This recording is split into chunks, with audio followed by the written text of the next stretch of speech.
Blessings. This is Morning Thoughts with Teresa Beam.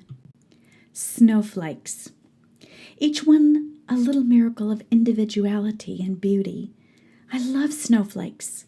Deep down, I think most of us do when we watch one drift down from the sky. It's only when they join all the others on the ground, melting and melding into a self-reflecting icy sheet, that they become a dangerous foundation. We who are older often call our younger generation snowflakes, not as a great compliment to their beauty, but as a derogatory insult to their inability to handle life. We look at them and see that they melt at the slightest change in temperature. Their emotions seem to be deeply triggered by even the slightest and most carefully worded criticism. Some mock the millennials' inability to see reality, while other adults run to the rescue to prevent or soothe their easily wounded psyches. I think we adults need to think carefully about this. If these kids are this way, why? How did they get to this point? Is it not possible that for each action there is an equal and opposite reaction?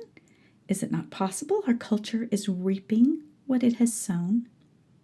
Perhaps my generation and the few generations before us really are the ones to blame for raising a group of young people who have rejected our way of dealing with the world.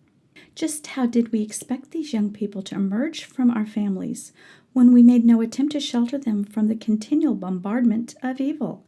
My generation watched and laughed at every evil and debased thing that came over our television and internet. Many of my generation listened to our filthy lyrics classic rock in front of our toddlers. We spoke about our wild childhood of taking drugs and sleeping around.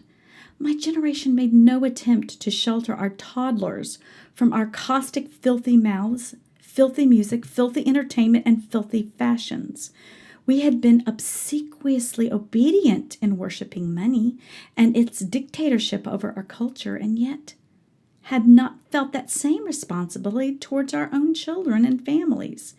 These kids have grown up with the insecurity of materialism instead of the stability of a moral father and mother, seeing no honor nor character in the adults, but a bunch of grown-up fools who want to stay perpetually young and cool, and we act shocked that they are oversensitive.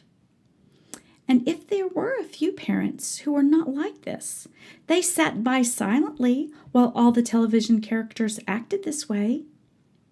According to studies and statistics, the snowflake generation were raised by Christian fathers who, 77%, admitted to watching pornography regularly. And those were the fathers that were at home, because many of these kids were raised without a father in their home because of divorce or single parenthood. These kids were raised knowing that their mothers aborted their siblings and could have disposed of them when they were pregnant. And many have survival guilt. Yes, this is a thing, a real problem with children who find out their mothers had abortions. The latest Guttmacher Institute study reveals that 61% of women who have had abortions already have at least one child. Why did my mommy decide to keep me when she got rid of my siblings? Is what young people think. If our children are snowflakes, then they got it from us. Because right now in the United States, according to the most recent reports from the National Center of Health Statistics, 13% of people over the age of 12 are currently taking antidepressants. Life is so difficult that over 1 in 10 adults are requiring chemicals to get through the day. In war lingo, our country is decimated. Think of the following statistics.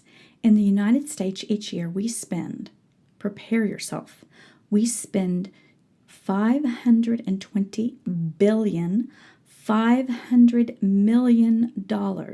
Yes, that's over $500 billion on drugs and alcohol abuse and addictions. This costs the taxpayer $750 billion each year in loss based on healthcare, crime, and work productivity. And a 2017 study showed that 52% of Americans have used marijuana, and 44% of these continue to use it. 65% of those are parents. Well over 83 million parents have children living at home with them at the time. 22% of all American adults regularly use marijuana. That's over 54 million. Now, if life is so easy, why are the majority of adults seeking chemicals to help survive it? Anyone born before 1976 simply cannot fathom the America that the snowflakes were raised in. When grandpa is a lech, when grandma is a drunk, when a divorced mom pops antidepressants and dad sleeps with young women and watches porn, what are these kids supposed to think, believe, and how are they supposed to react? I'm not attacking anyone. I was a child in the 1960s and 70s when many of our parents were tearing down the morals, and their parents were cowardly sitting by quietly. On the contrary, I am pleading for mercy and for each of us to observe our culture from a broad perspective. Millennials are smart. They see all that's going on. They were raised in this despairing, hopeless culture, even if their own parents didn't do these things. They were raised in such darkness that we adults were not. They're kids, but many of them are sick to death of the passive, smug, passionless values of their parents' generation. They are sick of the humor, sick of the need to always and forever be comfortable and nice. They're sick of everyone ignoring the victim of sexual abuse, of bullying, and they see pretty much everyone as the victim. Their generation wants a nice of a different type, a nice for who they perceive as the victim.